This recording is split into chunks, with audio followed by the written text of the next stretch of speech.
இந்த ரிஷப ராசியை பொறுத்தவரையிலும் ஏற்றமான காலம். ராசிநாதன் 5ஆம் இடத்துல இருக்கார். 1, 5, 9 வலுப்பெற்று போகிறது. ராசிநாதன் 5ஆம் இடத்துல இருக்கிறது பெரிய விசேஷம். 9ஆம் அதிபதியும் 10ஆம் இடத்துல இருக்கார். நல்ல ஒரு ஏற்றம் கிடைக்கக்கூடிய காலகட்டம்.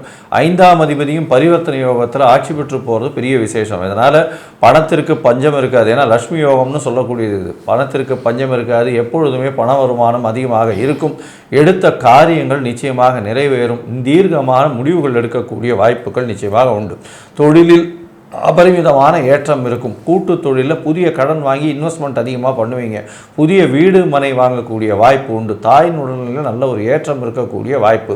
தந்தையின் உடல்நிலையில் நல்ல ஒரு ஏற்றம் இருக்கக்கூடிய காலகட்டமாக அமைய போகிறது. உங்களுடைய படிக்கக்கூடிய மாணவர்களுக்கு வெளிநாடு வெளியூர் வெளிமாநிலம் சென்று படிக்கக்கூடிய பாக்கியத்தை கொடுக்கும். அதை தவிர பார்த்தாலேயானால் உங்களுக்கு புதிய கடன் அமையக்கூடிய வாய்ப்புகள் நிச்சயமாக உண்டு. போட்டிகளில் வெற்றி பெறக்கூடிய வாய்ப்புகள் உண்டு. புதிய வீடு அமையக்கூடிய காலகட்டமாக அமைய போகிறது. மொத்தத்தில் இந்த ரிஷபராசிக்காரர்களுக்கு 95 விழுக்காடு நல்ல ஒரு ஏற்றமும் மாற்றமும் உங்கள் வாழ்வில் நிச்சயமாக மலரும்.